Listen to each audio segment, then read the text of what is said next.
വാർത്തകളിലേക്ക് സ്വാഗതം. വാർത്തകൾ വായിക്കുന്നത് അശ്വതി ഗോപൻ.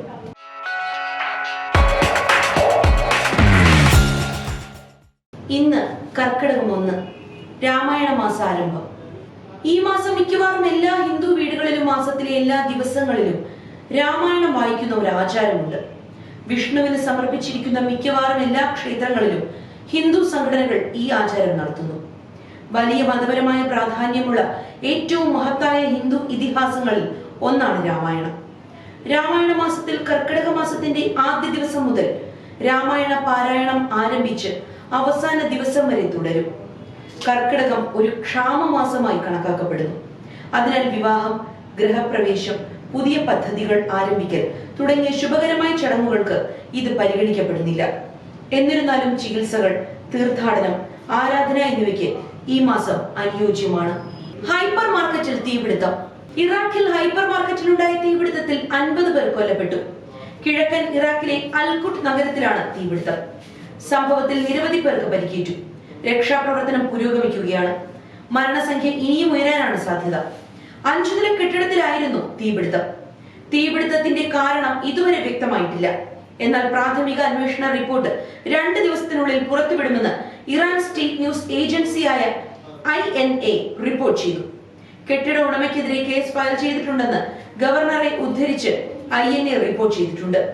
മലയാളിയുടെ പ്രിയപ്പെട്ട മത്സ്യത്തിന് ചെല്ലാനത്ത് ചാകര. ചെല്ലാനം മിനി ഫിഷിംഗ് ഹാർബറിൽ വീണ്ടും ചെമ്മീൻ ചാകര.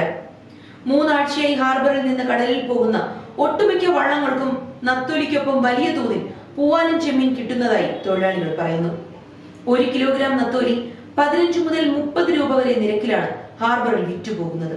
1 കിലോഗ്രാം ചെമ്മീനിന് 180 രൂപ വരെ ലഭിക്കുന്നുണ്ട്. മഴക്കാലത്ത് മത്സ്യത്തൊഴിലാളികൾക്ക് കൂടുതൽ മത്സ്യം കിട്ടുന്നു. ട്രോളിംഗ് നിരോധന സമയമായതിനാൽ ഇവർ പിടിച്ചുകൊണ്ടുവരുന്ന മത്സ്യത്തിന് വൻ ഡിമാൻഡാണ്. ആലപ്പുഴ, കൊച്ചി മേഖലയിൽ നിന്ന് ആയിരക്കണക്കിന് തൊഴിലാളികളാണ് ചെല്ലാനം ഹാർബർ കേന്ദ്രീകരിച്ച് ജോലി ചെയ്യുന്നത്. പോയ വർഷങ്ങളെ അപേക്ഷിച്ച് ഇക്കുറി മത്സ്യലഭ്യത കൂടിയിട്ടുണ്ടെന്നും തൊഴിലാളികൾ പറയുന്നു. മഴക്കാലം തുടങ്ങിയതു മുതൽ തരക്കേടില്ലാത്ത രീതിയിൽ ഇവർക്ക് മത്സ്യം ലഭിക്കുന്നുണ്ട്.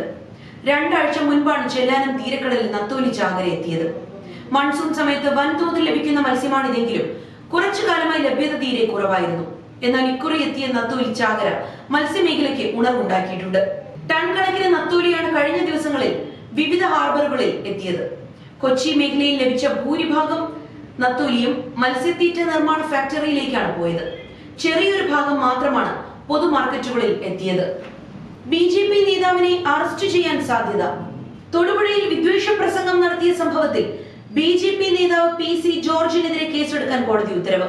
പോലീസിന്റെ പ്രതികരണം കൂടി കേട്ട ശേഷമാണ് തൊടുപുഴ ഫസ്റ്റ് ക്ലാസ് മജിസ്ട്രേറ്റ് കോടതി നിർദ്ദേശം നൽകിയത്.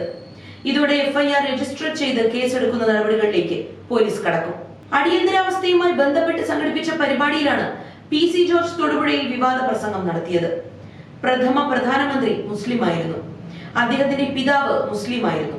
അവർ വീട്ടിൽ നമസ്കരിച്ചിരുന്നു തുടങ്ങിയ കാര്യങ്ങൾ അടിസ്ഥാനരഹിതമായി പറഞ്ഞു എന്നാണ് പരാതിക്കാർ ഉന്നയിച്ച ഒരു ആരോപണം. കൂടാതെ മുസ്ലിം സമൂഹത്തെ മോശമാക്കി ചിത്രീകരിക്കുകയും ചെയ്തു എന്നും പരാതിയിലുണ്ട്. ഏറ്റവും ഒടുവിലാണ് തൊടുപുഴയിലെ വിവാദ പ്രസംഗം. യൂത്ത് കോൺഗ്രസ് നേതാവ് അനീഷ് മുഖ്യമന്ത്രിക്കും DGPക്കും ഉൾപ്പെടെ പരാതി നൽകിയിട്ടും നടപടിയുണ്ടായില്ല. തുടർന്നാണ് തൊടുപുഴ കോടതിയെ സമീപിച്ചത്. കഴിഞ്ഞ ആഴ്ച ഹർജി പരിഗണിച്ച കോടതി ഇന്ന് പ്രതികരണം അറിയിക്കാൻ പോലീസിനോട് ആവശ്യപ്പെട്ടിരുന്നു. വിഷയത്തിന്റെ നിയമവശം പഠിക്കുകയാണ് എന്ന് പോലീസ് അറിയിച്ചെങ്കിലും കേസെടുക്കാൻ കോടതി നിർദ്ദേശിച്ചു. പമ്പുകളിൽ ഡീസൽ വിൽപ്പന അവസാനിക്കുന്നു.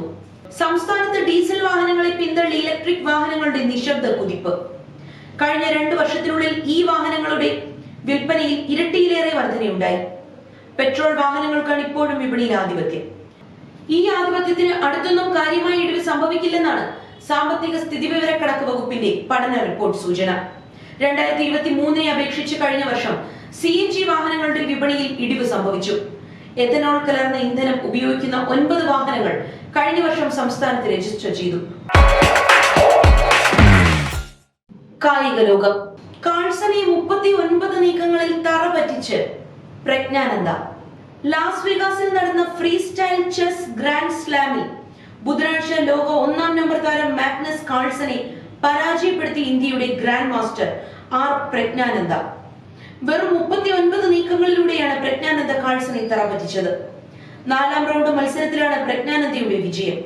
വെള്ളക്കരിക്കളുമായി കളിച്ച പ്രജ്ഞാനന്ദ തുടക്കം മുതൽ ഒടുക്കം വരെ മത്സരത്തിൽ ആധിപത്യം പുലർത്തി. നമ്മുടെ ആരോഗ്യം നമ്മളിലൂടെ. ഡ്രാഗൺ ഫ്രൂട്ടിന്റെ ഗുണങ്ങൾ. വിപണിയിൽ വല്ലപ്പോഴും മാത്രം കണ്ടുവരുന്ന ചില ഫലങ്ങൾ നാം പൊതുവെ അവഗണിക്കുന്നതാണ് ശീലം. എന്നാൽ ഇവയ്ക്ക് പലതിനും ഏറെ ആരോഗ്യപരമായ വിശേഷതകൾ ഉണ്ടായിരിക്കും. ഇത്തരത്തിലൊന്നാണ് ഡ്രാഗൺ ഫ്രൂട്ട്. ഏതാണ്ട് പർപ്പിൾ നിറത്തിലെ പുറന്തോടോട് കൂടി ഇതിനുള്ളിൽ വെളുത്ത നിറത്തിലെ കാതലാണുള്ളത്. ആരോഗ്യപരമായ ഏറെ ഗുണങ്ങളുള്ള ഒന്നാണിത്. ഡ്രാഗൺ ഫ്രൂട്ടിൽ അടങ്ങിയിരിക്കുന്ന ബീറ്റാ കരോട്ടിൻ മാക്യുലർ ഡീജനറേഷൻ, തിമിരം എന്നിവയുൾപ്പെടെയുള്ള നേത്രപ്രശ്നങ്ങൾ തടയാൻ മികച്ചതാണ്. മുടിക്ക് ഗുണം ചെയ്യുന്ന പോഷകങ്ങളാൽ സമ്പന്നമാണ് ഡ്രാഗൺ ഫ്രൂട്ട്. ഇത് കൃത്രിമ ഹെയർ കളറിംഗിൽ നിന്ന് മുടിയുടെ കേടുപാടുകളെ സംരക്ഷിക്കുകയും മുടിയുടെ ഘടന മെച്ചപ്പെടുത്തുകയും ചെയ്യുന്നു. അങ്ങനെ മൃദുവും തിളക്കവും നൽകുന്നു. മറ്റു ഫലങ്ങളെ അപേക്ഷിച്ച് കലോറി വളരെ കുറവായതിനാൽ ശരീരത്തിൽ അടിഞ്ഞുകൂടുന്ന കൊഴുപ്പിനെ ഇല്ലാതാക്കി ശരീരഭാരം കുറയ്ക്കാൻ ഡ്രാഗൺ ഫ്രൂട്ട് നമ്മെ സഹായിക്കുന്നു. ഡ്രാഗൺ ഫ്രൂട്ടിൽ അടങ്ങിയിരിക്കുന്ന ഫൈബർ ആരോഗ്യകരമായ ദഹനത്തെ ഉത്തേജിപ്പിക്കുന്നതിലും പ്രധാന പങ്ക് വഹിക്കുന്നു. ഭക്ഷണത്തിൽ ഡ്രാഗൺ ഫ്രൂട്ട് ഉൾപ്പെടുത്തുന്നതിലൂടെ ശരീരത്തിന് ആവശ്യമായ ഫൈബർ ലഭിക്കുകയും ദഹനം നന്നായി നടക്കുകയും ചെയ്യുന്നു. മലബന്ധം, അസിഡിറ്റി എന്നിവ തടയാനും ഇത് ഫലപ്രദമാണ്. തേർഡ് വിഷന്റെ ഇന്നത്തെ വാർത്തകളുടെ പൂർണ്ണമാകുന്നു. നന്ദി, നമസ്കാരം.